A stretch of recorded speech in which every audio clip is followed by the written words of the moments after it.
Good morning, world. Hope you're having a decent morning, afternoon, or evening, wherever you are on this big, beautiful blue marble. Hope everybody around the globe staying safe. What's on your mind, man? I'm getting texts. There we go. So yeah, as the I didn't know what to name this live stream, man. So I named it what I'm doing right now. I'm steaming over a broken TV. I had 4 hours of sleep, and I'm having some coffee. Very inventive and imaginative of me, right? But welcome, guys. Let's shoot the shit. No topic of conversation other than whatever you guys want to talk about this morning. Where's everybody from? What time is it where you're at? Hannah, DGC, ATAT. What's up, ATAT? Barry the Bear, Sully, Demetrios, and Mr. Kernas 088 Plane Guy. I think you asked me about the X1 last time, didn't you? I believe so. It was I don't remember what aircraft it was, but it was, for whatever reason, I want to say it was the X1. Okay, so Kernas asks a fun random question. I like random questions, man. Kernas says, kind of random, but thoughts on the Douglas A-4 Skyhawk. I have always loved 50s. I should probably look this up because I don't know when this aircraft. I want to say. I mean, let's see. Douglas A-4 Skyhawk. All right, so Douglas A-4 Skyhawk.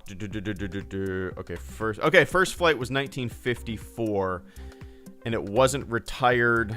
It was used by the Marines until 1998 and the Navy until 2003. So it was in service for a long time. That's just funny. Like, people who had an issue with X-Wings and TIE Fighters kind of looking the same after, 20, 30 years in universe. Dude, we've been flying like SH-60s, like Seahawk helicopters since the 70s, and they're still flying. And so here's another good example. The Skyhawk flew from 1954 until 2003. What's that math? Oh my goodness. That's almost 50 years, you know. So yeah, it's the same thing with with ships. The ship that I was deployed on, I think, was commissioned in like the 60s, and I was on it, or no, it was commissioned in the 70s, I think. I have to look this up again. It's been a while, but it was decommissioned in 2011. So, like, yeah, these things are around for a very long time anyway. But yeah, I've always loved those 50s style jets. Those like early, first generation fixed wing aircraft jets. There's something sleek and like, I'm looking at it right now, very just metallic. It looks very 1950s, right? Kind of looks like a Naboo starfighter in a way, right? So I don't really know very much about the specifics, but when you mentioned it, I knew exactly what it looked like. Yeah, it's a very iconic. I'm sure it was used heavily in Vietnam, you know. That's probably why it looks so familiar to me. Skyhawk played key roles in Vietnam, Yom Kippur, Falkland Islands, 60 years after the aircraft's first flight in 1954. Some of the almost 3,000 produced remain in service with the Argentine Air Force and the Brazilian Naval Aviation. So, a lot of them are still in circulation, in use in Argentina and Brazil. It's possible that we sold them to them. I know we do that with a lot of ships and whatnot. We kind of strip the tech and we strip the confidential material and whatnot and sell them to various other countries after they've been decommissioned from our service. But yeah, anyway, Andrew, if it ain't broke, don't fix it. Yeah, for sure, I guess. But it does make you jealous, man. When I was on that old ass boat and you go on a new ass boat and you're like, oh, these folks have internet and really nice berthings and great air conditioning. My boat was commissioned in the 70s, and we don't got any of that stuff. Oh, interesting, Kernas. Yeah, I don't know too much about aircraft specifics like that, but that's interesting. Anyway, I appreciate the first super chat and channel support of this stream, man. Hope you're having a good one. What happened to your TV? I don't know. It was working all day yesterday. This is our living room TV. So if anybody has any insight, or maybe you've had this happen to you as well,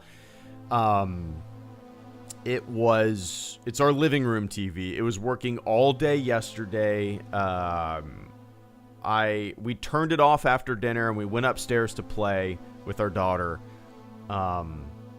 And then my wife put my daughter down for bed. I went to the garage to work out. And when she came down from putting our daughter to bed, tried to turn the TV on, and it starts coming on. The light comes on, indicating that it's trying. The Vizio logo comes up, and then within maybe 2 seconds of that logo coming up, it just shuts down. Almost like you ever had a PC overheat? It wants to try, and then boom. So yeah, if I hit power on the TV, it tries. Sometimes it doesn't even get to the Vizio logo before it shuts down. I've tried different power cords. I've tried different outlets out of curiosity. But yeah, I don't know, man. I don't want to deal with it. Anyway, if anybody has ever had anything happen like that, let me know. There's probably no. It's like if you take it to a TV repairman, it's probably cheaper to just go buy a new one from Walmart for like $400, right?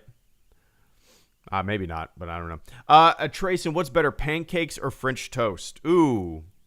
See, I've had some amazing pancakes, I've had some amazing French toast, and I've had some shit of both. It all depends, man. If we're comparing like the best pancakes I've ever had and the best French toast I've ever had, I'm going to say French toast. And probably the best French toast I've ever had is from the Pancake Pantry in Gatlinburg, Tennessee. That's probably my all-time favorite French toast. French toast, Pancake Pantry, Gatlinburg. Let's see if I can get a picture going here. Oh my goodness, ladies and gentlemen. Oh my goodness. You have no idea. You don't know what you're missing. Let me see if I can find let's see, open. Why am I going to bring... Yeah, just Google pancake... Nah, you're not... Whatever. If you haven't had it, go try it one day. What's up, Lord?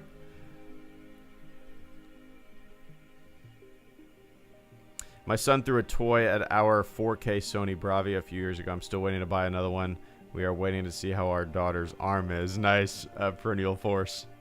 Yeah, I don't know I would be less aggravated if something like that happened. But the fact that it was working and then an hour later it just is not. It's just, yeah, I don't know. I mean, shit happens, right? Whatever. But horrible timing. Let's just say that.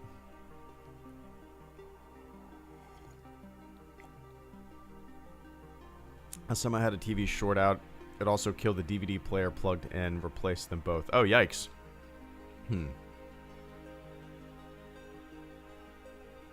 Yeah, it's crazy. Catherine said we got a giant widescreen for $200 because it had a crack on the bottom corner. That's pretty nuts. I bought this Vizio in 2016, I think. I'm pretty sure it was 2016. Yeah, 4K. So yeah, that was 6 years ago, man. And you know, that 4K technology was way more expensive than it is now. I mean, literally, I can get the same TV for less than half of what I paid. I think I paid like $1,300 or $1,400 6 years ago for this TV, a 60-inch 4K Vizio and smart TV. And they're so cheap nowadays. It's crazy. It's crazy.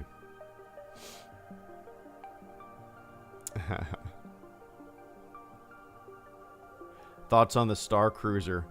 The King of the Fat. I really have zero desire to check it out. I really didn't have much of a desire before we saw all the videos and the reviews either. But after we saw the videos and the reviews, it kind of like just kind of sealed the deal for me not wanting to go there. I mean, obviously it's a factor of price too, but like, I don't know, man. I'm sure it would be an absolute blast for kids running around there, LARPing all day in a Star Wars themed hotel / D&D. I don't even know what. I need to read some reviews. I'm sure some people have some very, very clever descriptives. In fact, I read one as I was starting the stream. Sci-Fi Gate has a review, and the headline is, liminal spaces like hallways and stairwells feel particularly sterile, like wandering around a suburban junior high school built in the mid-1970s. It's interesting. So yeah, me and my wife sat down the other night to watch some of the first reviews come in, and even people who were, I don't want to say feigning excitement. I believe that people, especially these people, they love this kind of stuff, were super excited.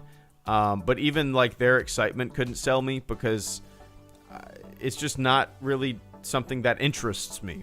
You know, I kind of like my fandom small and subdued. I don't know how to describe it.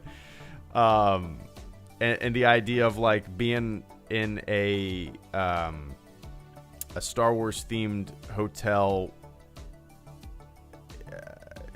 I mean, again, especially for the price, with these stories going on that I probably wouldn't even participate in, to tell you the truth. Like, what it kind of just looked like, you followed somebody around the ship as they talked, and then maybe another character comes in and whispers something in their ear, and you keep following them around the ship, and then the storyline ends. And I don't know. I've said it before, like, $6,000 or whatever, 4 or 5, $6,000, dude, you could explore the world, and I would suggest all young people do that. Anyway, Sully Hogs, thank you so much for the super chat and channel support. I greatly appreciate that, man. Sully Hogs, we're doing a Hunger Games simulation in the Discord today. Gonna be fun to see what happens. We put you in there to fill space. Oh, interesting. I have no idea how that would work. I'll have to pop on and check it out. A Hunger Games simulation in the Discord. Hunger Games simulation. Is that like a bot that you add to the thing, and it kind of divvies people up and splits them up? And interesting. Well, I guess all 47 people listening to my voice right now, the Discord link is in the live stream description below. So yeah, go check it out. Fun place. And they run Hunger Games simulations. But yeah, check out the Discord, man. It's pretty fun. The mods are great. They run a great ship over there. But Sully, I appreciate that. I'll have to pop on and check it out. I haven't hopped on Discord in a little bit, just because I haven't done anything. Like, literally today was the first time I hopped on Twitter and looked at anything in like 3 days. Other than like your typical, like, wow, what's trending? What depressing bullshit's trending in the world today? I don't do much these days. But it automatically does it. Nice, Sully. I'll have to check that out. Anyway, I appreciate that channel support, man. Hope you're doing good. You and the crew. George Heilman says, where did it go? George Heilman, thank you so much for the super chat and channel support as well. George says, I got a Pfizer booster yesterday, and within 7 hours, I was knocked out. Slowest sedative ever, not the worst side effect. Oh, okay. You didn't mind the side effect. Interesting. Yeah, I got the Moderna shot as soon as it became available. I was eligible as a first responder slot, like what, March of 2020 or something, whenever it became first available, or 2021 rather. Whenever it became first available. Got my first shot in March, my second shot in April of 2021, and then got my booster I don't even know, like 3 or 4 months ago. I'm not too sure. I got my first 2 shots were Moderna. My second was Pfizer. No side effects whatsoever. In fact, the only person that I personally know who had any kind of side effects with any of their shots was my wife. Kind of gave her like, flu-y symptoms for the day. Just kind of felt, that run-down, shitty feeling you feel. That's pretty much what it gave her. But she's the only one that I can think of that had any kind of side effect towards it, I remember when, my daughter has to get a bunch of shots for her birthday coming up. Happy birthday, right? But I remember when she was a baby and you get your vaccines and whatnot, how it takes a lot out of a kid, a baby. And she would be exhausted the next day and just nap for like hours. But yeah. Within 7 hours. That's crazy. My first 2 shots were just a dry throat and sore arm. The third was a bit different. Oh well. Weird. Yeah, I had 0. I didn't have any side effects. In fact, the same day I went running for all of my shots. I don't know. I just, everybody's different. Luck of the draw, I guess, how you react to it. Better than getting the virus, I suppose, right? But anyway, I appreciate that, George. Cheers, man. Got that armor. Casual Log, thank you so much. Barry the Bear and Hengaku, thank you, the 3 of you, for the super chats and channel supports as well. Casual Log says, Morning Greedo, how are you doing? Doing good.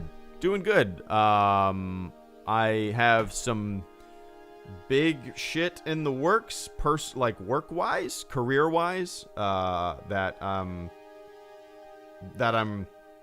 really crossing my fingers about because, it's, it needs to happen ASAP. But other than that, just kind of, as you can tell by the, oops, one sec.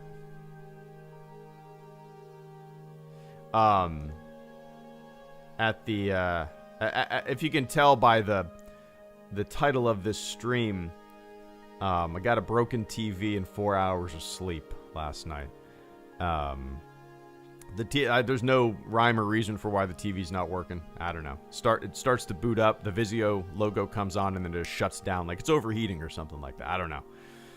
And the 4 hours of sleep, I don't know why. I went to bed at like 9:30. We watched an episode of The Righteous Gemstones, and then I passed out, man. And then I woke up like at, I don't even know, like, it might have been around 2, and then I couldn't get back to sleep. One sec. Let me mute. There we go. Okay, signed in, sweet. I get notifications when my wife signs my daughter into school. It's just kind of like a nice, oh, they made it, they made it. But, so I grabbed my Kindle. I downloaded a free sample of Michael Collins' book, Catching the Fire. Michael Collins was one of the astronauts on Apollo 13. He was on Gemini 9, I believe, as well. But he's always been one of my favorite astronauts. He passed away 2021, last year, I think. Early last year, I believe. But he, at the age of 90, he's always been one of my favorite astronauts. And I've always meant to read his book, because I've always heard that it's one of the best, if not the best, I've read other astronaut books that they've written about their experiences in NASA and whatnot as test pilots and all that. So I read like the first 50 pages last night of Michael Collins' book, and it is incredible. He is such an amazing writer. Like, it pisses me off that I haven't read it earlier. But it's kind of neat because this is the 50th anniversary of it being written. So I think it was written in like 1972 or something like that. I can't remember. Was it 19? It might have been 1973. But it's the 50th edition, or the 50th anniversary. It came out on the 50th anniversary of Apollo 11, I believe. And it has kind of updated prefaces and introductions and stuff like that. But it includes all of the other introductions that he has written over the years for the various anniversaries of Apollo 11. So it's kind of interesting to see, 25 pages of introductions written over the span of like 30 years. It's kind of neat. But the book is fantastic. Now, Jim Lovell passed away last year as well. Yeah, so... if you guys are looking for a real... I don't even know how to describe this Michael Collins book, because, again, I've read Buzz Aldrin books. I've read... I'm trying to think of the first name. Riding Rockets. Mike Mullane. I've read his book. I've read...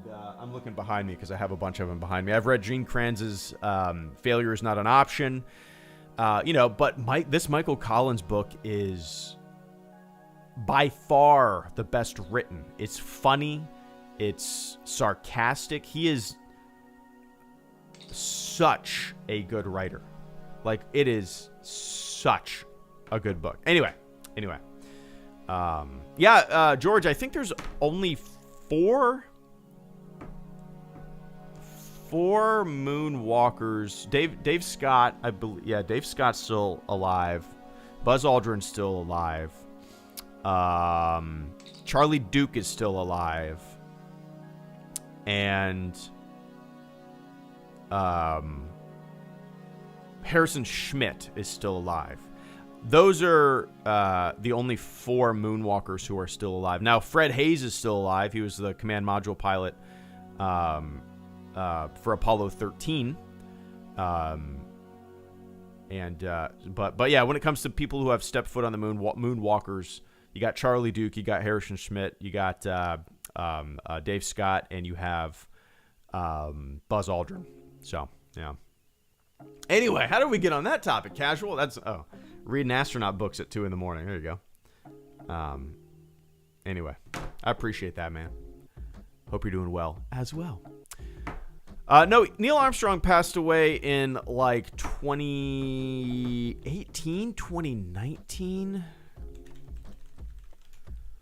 2012. Okay, it's time is flying for me as well. 2012.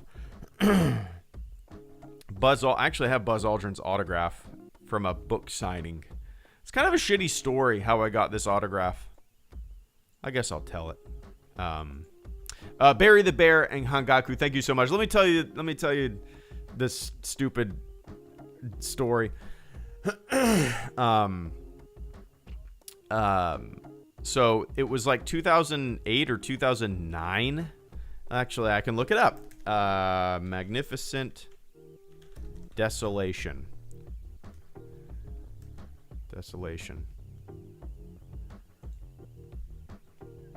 2009. Okay, it was 2009.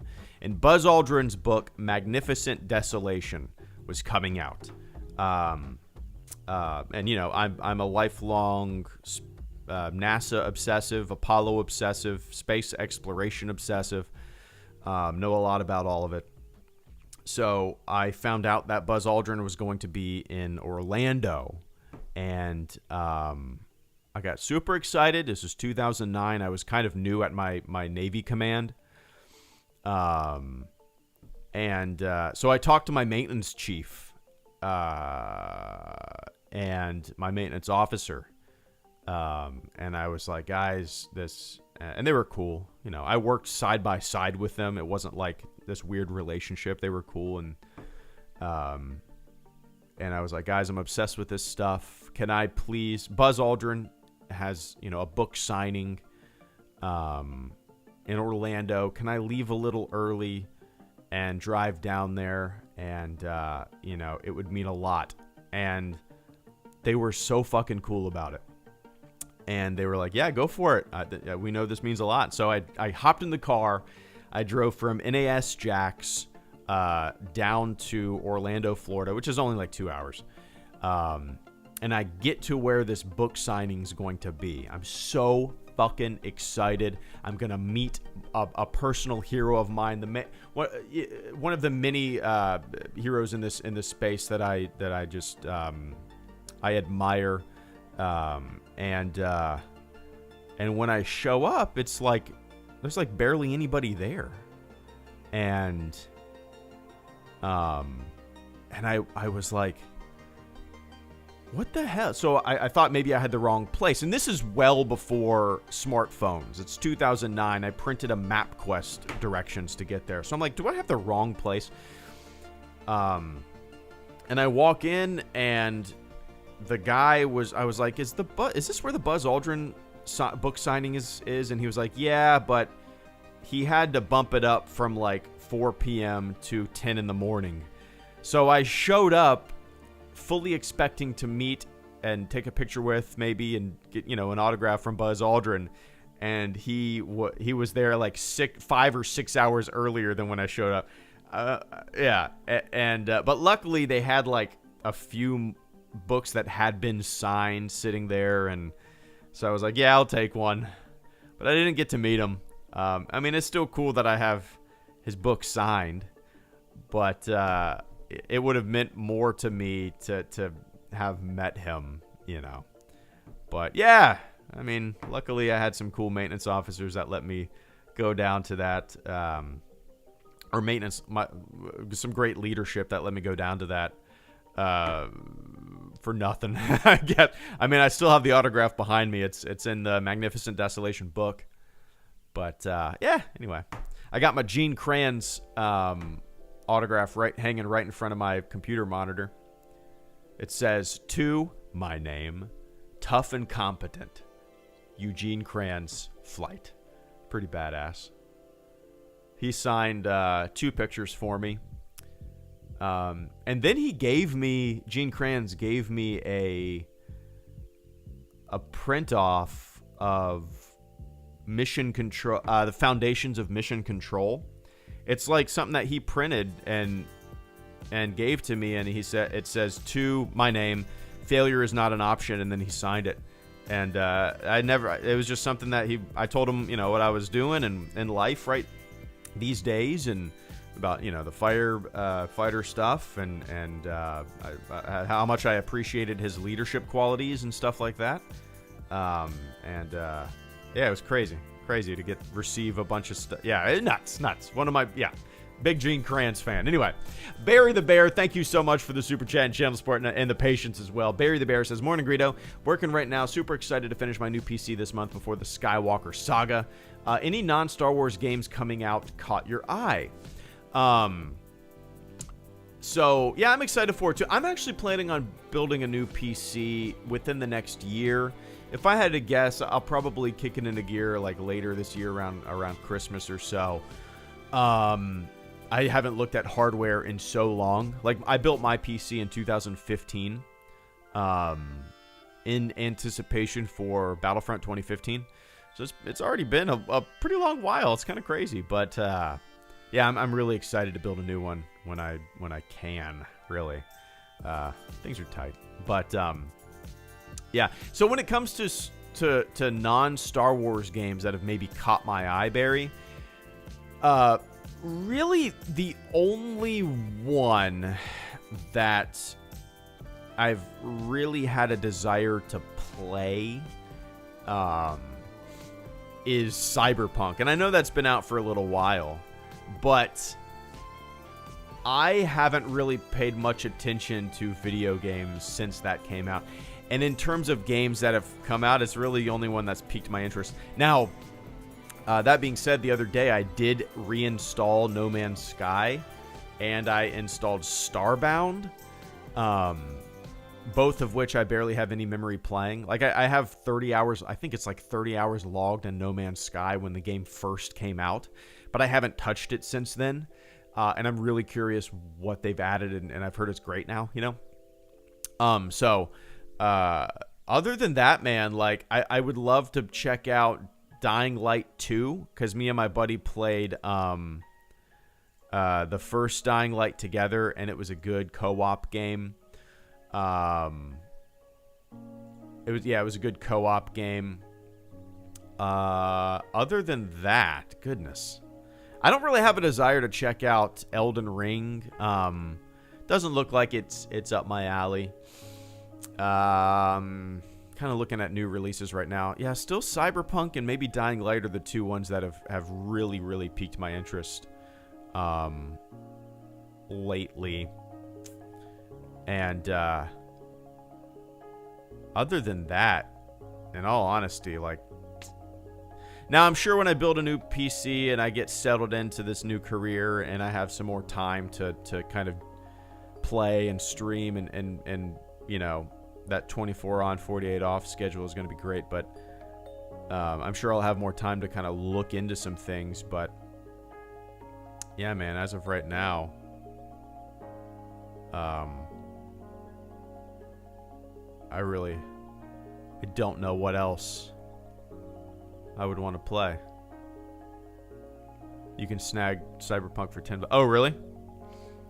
Yeah, I don't know. I actually, the other day reinstalled, or not reinstalled, it's been installed on my Xbox since I got it, but the Mass Effect Legendary Edition, because I've never finished any of those games. The only one that I've ever played is the first one. But I've never beaten it. So I'm currently playing through it right now. Again.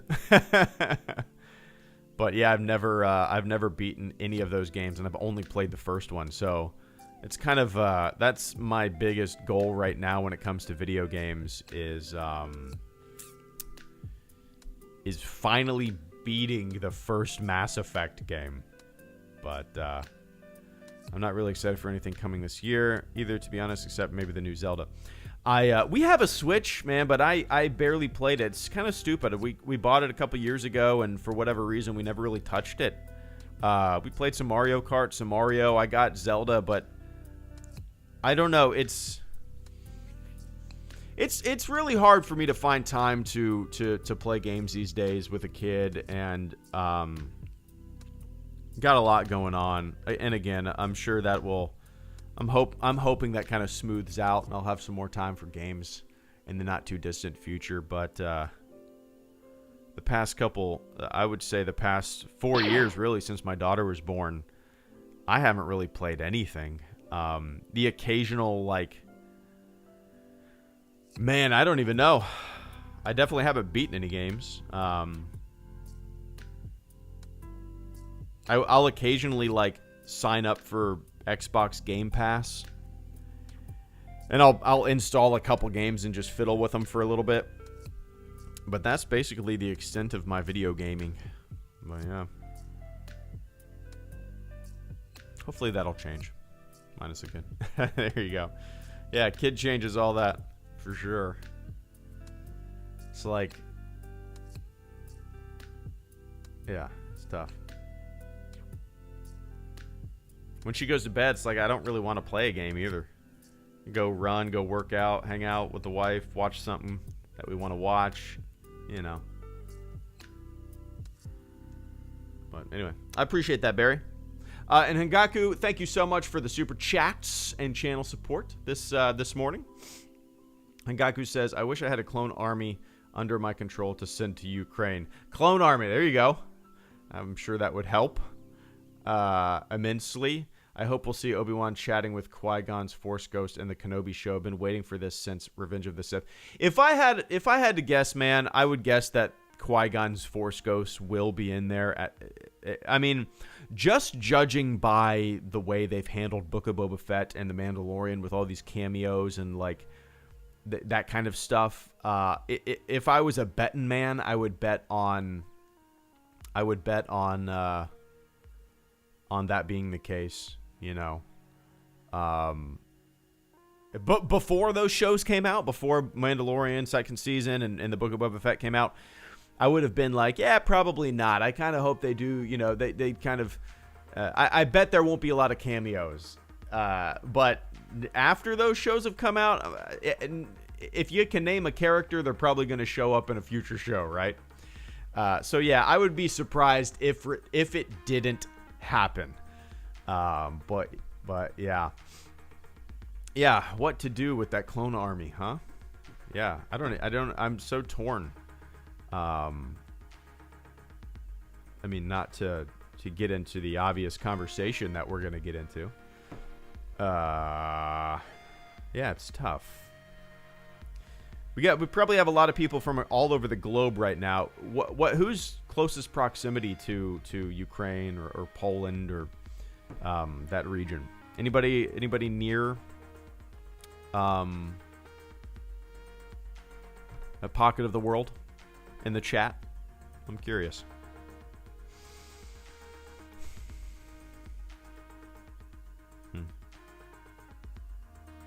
Take it easy, Brandon. Yeah, Aqua Teen Hunger Force years ago. I remember in high school, I think. That show's pretty old, early 2000s, right? Oops. Let's see. There we go. Aqua Teen Hunger Force. Okay, 2000. Yeah, I remember in high school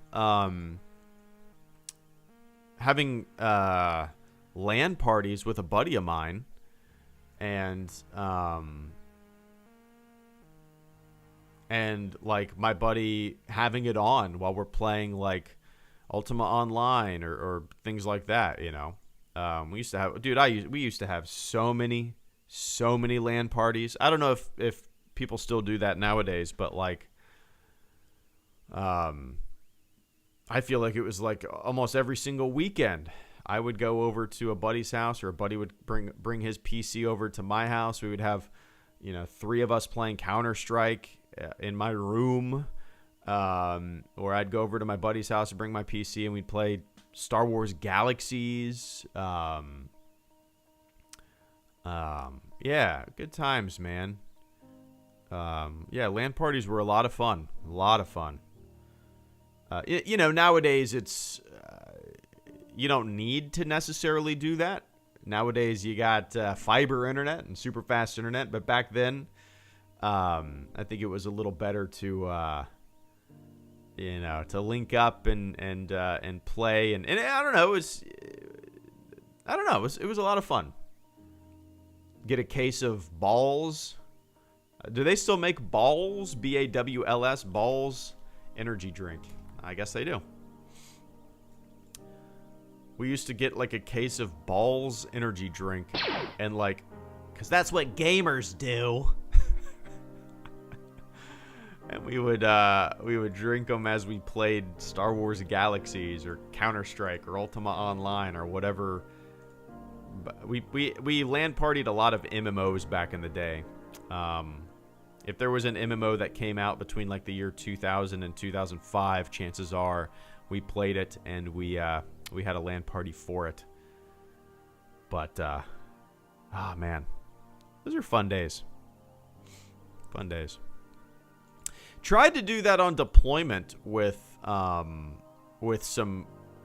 There was a couple guys who had decently powerful laptops on deployment, and occasionally we would like hook up and we tried to play Diablo, and we got it to work, like actually linking our laptops together.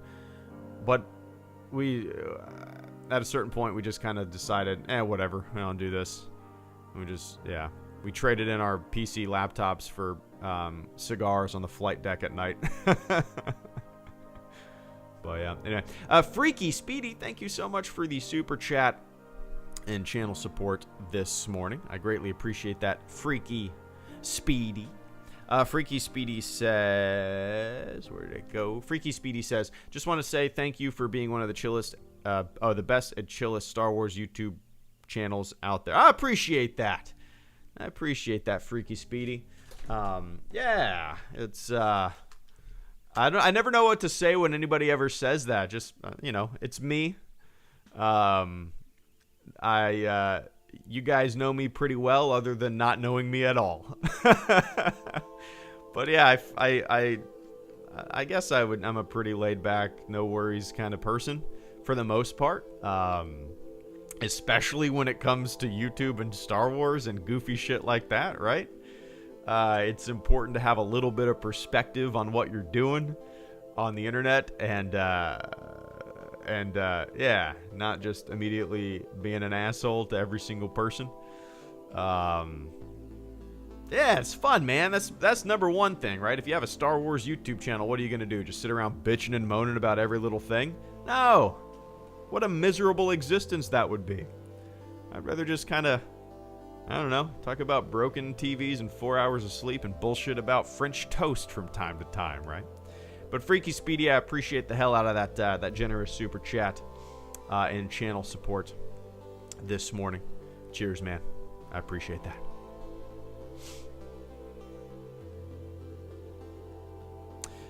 Halo. I've only played the very, very, very, very first Halo game, and I never played the campaign. I've only played like a couple hours of couch multiplayer 1v1 with my buddy when the very first Halo game came out on the original Xbox. But I've always been interested in the Halo games, but not until recently did they come out for the PC. So I've never really been a console gamer. So I've really never had an opportunity until recently to play a Halo game. Because the only Xbox that I've had is the Xbox One S that I bought, I don't know, like in 2018, I think. 2018, I think I did. Even then, I barely play games on it. Like, it's mostly just a media box, Hulu Live and Netflix and Blu-rays and whatever. But yeah, eventually maybe I'll get that Master Chief Collection. Can't say when. There's so many other games that I need to play and beat before that happens, but X-Ray, love LAN parties, haven't done one in forever. Yeah, I'm trying to really rack my brain and think about the last time that I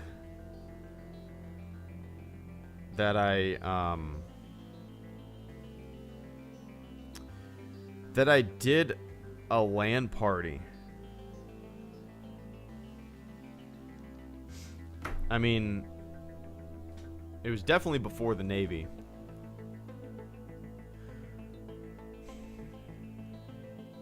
It was probably 2005, if I had to guess. 2005 was probably the last time that I had a LAN party, which is crazy to think about. That's a long time ago now.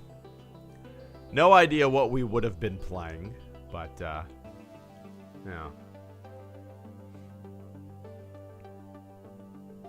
Actually, it might have been 2007 when I had my last LAN party. I think it was probably 2007, early 2008. Because I had a buddy that he's still my buddy, but he used to live in Gainesville and he went to the University of Florida, and he's been the guy that I've played games with basically my entire life. And I probably brought my computer after boot camp to hang out with him for a few days in his apartment. That's probably the last time I did a LAN party, but yeah.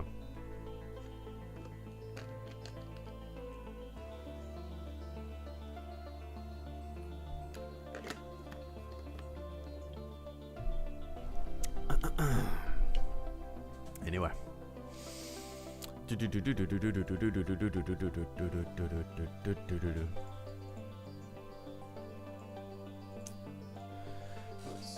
Alright. You guys ever have, shit that you need to do later on in the day and you don't really know what to do with yourself until that shit that you have to do comes up? And you just kind of, you don't want to do the shit that you have to do. You just kind of want to do this. Yeah. Anyway, I should probably jet. It's almost 9:30. Go for a run. Gotta knock out some stuff. Make some phone calls. Blech. Anyway, me every day. That's most people every day, right? That'll be me soon. I'm sure. Like, I'm super excited to start this career. Something new and exciting, something that I've wanted to do since I got out of the military, and I finally accomplished all the benchmarks, qualifications, national certifications that go into this after a year of training. And it was exhaustive and mentally draining, and here I am about to start this career, and I really hope I like it. But we shall see. You know what? I might as well wait 9 minutes. We round off an hour. Give me 1 sec, guys. I'm going to go potty. All right? And then I'll hang out for another 10 minutes. Does that sound good? I'll BRB. Okay? Couple minutes, man.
All right, I'm back.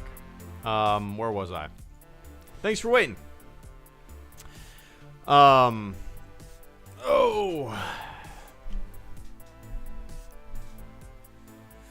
What's up, Star Wars Media? Have you seen, read, played any good sci-fi stuff lately? I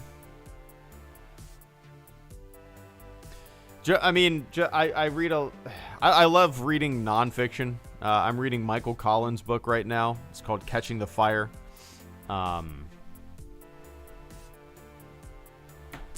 It's great. I've read a lot of astronaut books written by astronauts, and this is by far the best written. I can't recommend it enough, man. He is an amazing writer, Michael Collins. I've heard great things about this book for a long time, but for whatever reason, I never jumped into it. And yeah, I haven't really been watching any other or reading any other sci-fi stuff at all. Golly, I can't even think. Yeah, nothing really, man.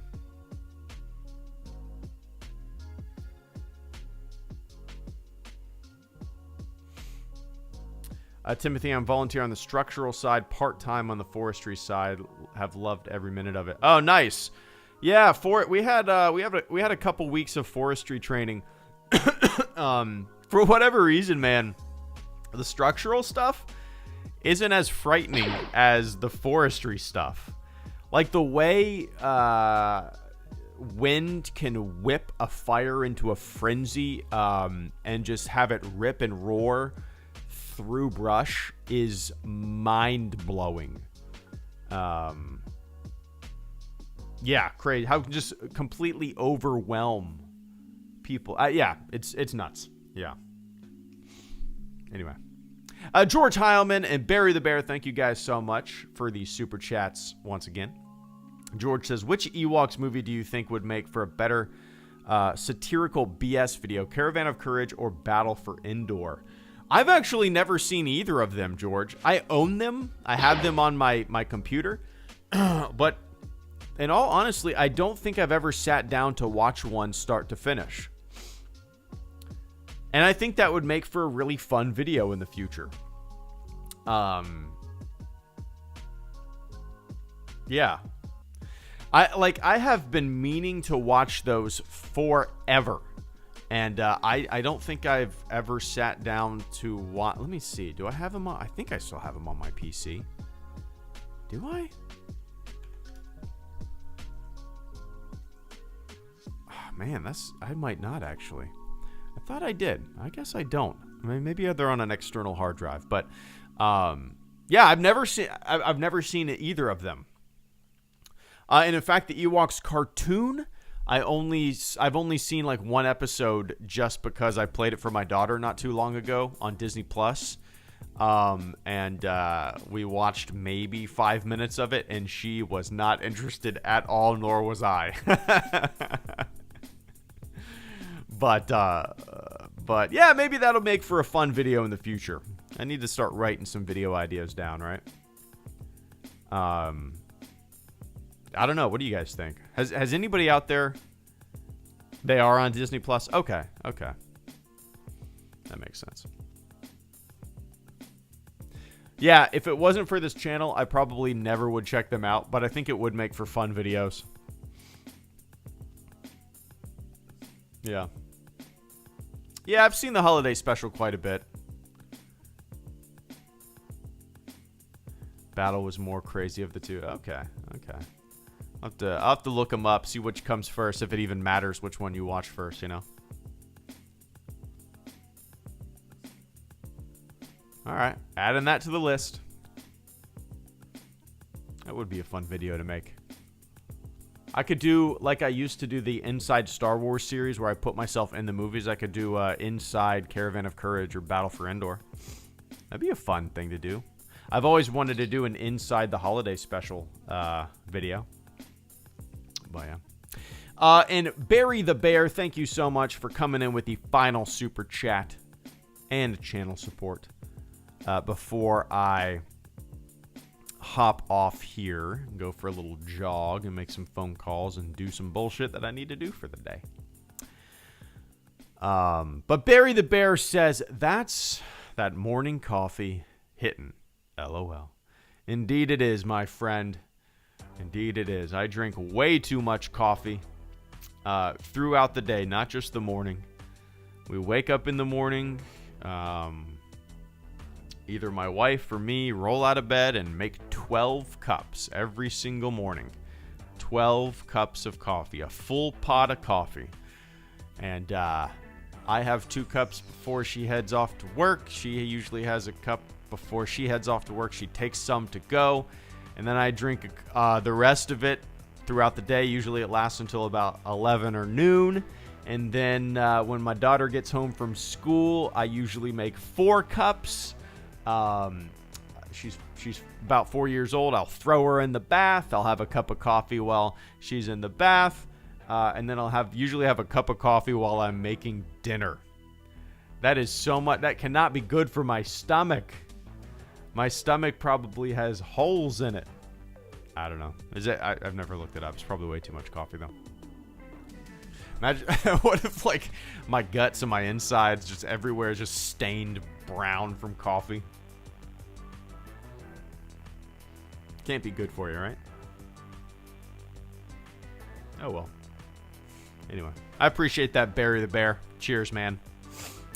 All right, guys, that's it for me this morning. Rather, I'm probably gonna end up doing a stream tonight.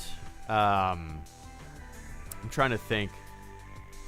I wanna watch the State of the Union tonight, but our living room TV does not work, and there's a show that my wife wants to watch. And while she watches it, I'll probably stream tonight. I want to stream a game. What should I stream?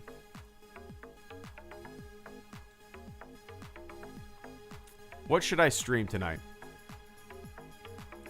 Doesn't necessarily... I kind of... You know what I kind of want to stream? I kind of want to stream...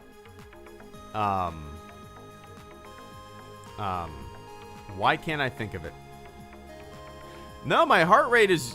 I run a lot, so my heart rate's usually in the mid-50s if I'm just sitting here. I got a pretty low heart rate. I don't have my watch. It's charging downstairs right now, my smartwatch, but I kind of want to stream Counter-Strike, in all honesty. I kind of want to stream Counter-Strike. Apex would be fun. I haven't checked that out in a while. I could stream PUBG. I haven't played PUBG in a long time.